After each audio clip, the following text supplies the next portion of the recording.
How's it going, everyone? Welcome back to the channel. And yes, we're looking at one of those sort of more budgety type ones. It is from IXO, their junior range. So along the lines, as I mentioned previously, sort of DeAugustini, Amacom sort of quality, we have ourselves a Mitsubishi J2M3 Raiden, or a lightning bolt, also known to the Allies by its code name of Jack. So we'll call it Jack.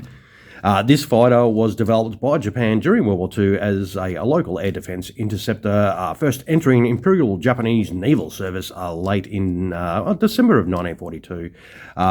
Teething problems caused delays, of course, and it wouldn't be until, I think, October 1943 before deliveries to combat units began in proper numbers. Speaking of numbers, only 621 in all variants were built. Ours, being an earlier variant, was fitted with two 7.7mm MGs and two 20mm cannons mounted in the wings. Later versions would be fitted with four 20mm cannons. Now, it does come in the usual sort of packaging style. It has a little bit of a background of some ground. And then that usual packet, very DeAugustini when you buy the magazines. That's how they are too. Same with the bases. No doubt, probably sharing molds. Let's see if we can get our fingers to work and get this open, and hopefully we can. We'll get that lid off and have a little look at Jack. So the usual routine, it's got the landing gear options, your stand underneath, and a little baggie that does have usually the smaller parts like your little gear bay doors. And I think we have to mount the guns on the wings. Oh well, let's have a little bit of fun. We'll get this out. Oh, comes out really nice and easy. These are always pretty chunky too, so as you can see, the stand in there. We'll just move that out of the way. Alright, so it does come with the set of instructions, so yeah, so you know how to put it together. It's not too complicated, of course. That is the finished stand. It does have the details of the aircraft on there. Speaking of aircraft, let's get this in our hands. Let's see if we can just chuck the in-flight options on quickly. This will be fun. I don't reckon these will go on nicely because they can be a pain in the arse to put on, really. Maybe that's why they leave them off for us to do, because they know how fiddly it can be. Oh, okay, well, that one went in. Maybe they're sort of side specific, because they do sort of go on a slight angle. It's just not really too noticeable. Well, not with my eyes anyway. Okay, well, that went on nicely. Now you do, oh God, you do have to put on a bit of tube. Where? I actually can't see. It's supposed to be somewhere around on the end of the wings there. Feel free to let me know in the comments if you can see a hole there. I can't actually see a hole. Yeah, this is making for good viewing. I'm going to leave that off for the moment. But what I'm not going to leave off is a freaking propeller. I know where that goes. That goes on the front there. They spin reasonably enough.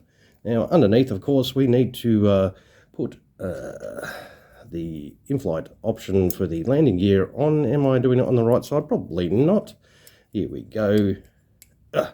They go in nicely, which is good. Sometimes they can be loose in some of the models and they will drop out. Now there is a little small hole there, so now I am thinking maybe that's where that little antenna goes, but on the image there was a spot to have it in the wing. But yep, that goes in there perfectly, so yeah, that's job done. Of course, you need to put the retracted tail wheel on now, which is that piece.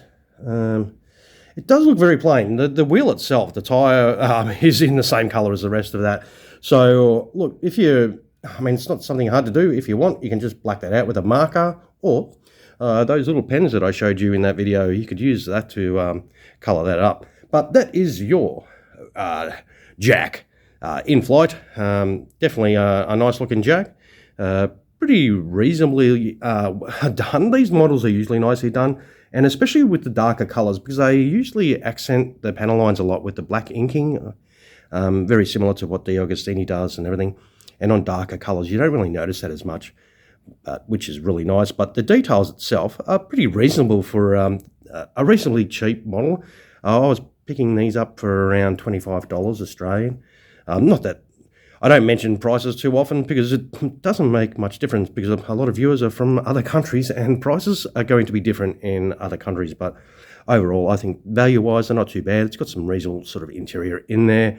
No pilot figure, as you can see, but that is no biggie. The underneath details are nice enough too. You can see that inking on the lighter colour a lot more with all the panel lines and everything.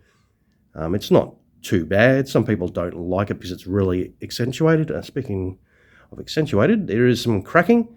With Japanese aircraft during World War II, the paint finish wasn't that great anyway, so that's just, I'll say, some wear and tear right there from the heat of the engine. But yeah, so just to whack it on the stand should be a straightforward affair. The problem with the stands is because you're putting the pressure on here and you can just knock them off the base. So you tend to sort of hold them and then try and wiggle them on and hope that the shaft stays on the base, like so. There is a fair bit of weight though to this, but that is your beautiful looking Jack or Raiden set up for in-flight. Pretty cool little model of a subject that the you know, the big players are not really going to touch. So if you want different types of models, especially if you're building up a Japanese sort of collection, another pretty cool one to get. All right, what we'll do is we will throw some landing gear on this and we'll come right back. All right, I know I like to do things straight out of the box, but that tyre was really annoying me. So we got some of that rubber black from that real colour, that box we had a little look at with all those colours.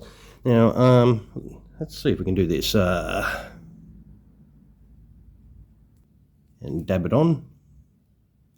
Yeah, comes up all right. If I can get it on camera. It's really hard trying to do it. Better fast forward it so it doesn't take so long. I know how people can get bored really easy, but a little bit of black looks a little bit better. Let's go whack this on. Alrighty, here we have it set up, gear down. You just put your two little gear bay doors right in there, and then your main wheels on either side. It's hard to tell if they go on that way or if they go on the other way with the angles. So if I have got this incorrect, please let me know. Even the instructions don't really show the angles of the bottom there properly to know, yeah, if it's right or not. So it's a sort of bit of a guess. So that's the tail wheel. I did a little bit of black on there just because it was just annoying me, really. But normally I do it straight out of the box, but yeah, that was just starting to annoy me. So very easy to do. You could even use a black marker to sort of touch that up. But yeah, it just sort of sets that off a little bit. But that is gear down. How good is it on that gear? It is very, very stable. As you can see there, I've just knocked it a bit. One thing I'll say though is, as you can see the in-flight main gear bay doors, you will notice on these ones there is a little bit of coloration there. These ones don't have it. That has been often the case on the cheaper brand ones when the in-flight options don't have the extra detail that the gear down options do, which I find kind of weird. Yeah.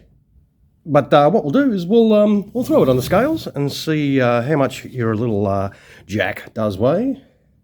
Let's have a shot of Jack here. Oh, nearly made it to 200. So 199 grams, which is a little bit of chunk for this little stubby fighter here. So yeah, all right, we'll wind up the video on Jack here, and I'll take some photos of this, of course. Chuck them at the end. You know the routine. Comments below. Some of these my way, and don't forget, subscribe button. Punch grab out of it if you have yet to do that. All right, everyone, thanks again for dropping past to check out the video today. I hope it was helpful in some sort of way. As always, happy hunting for your next model, and you all have an awesome sauce resty day. Cheers.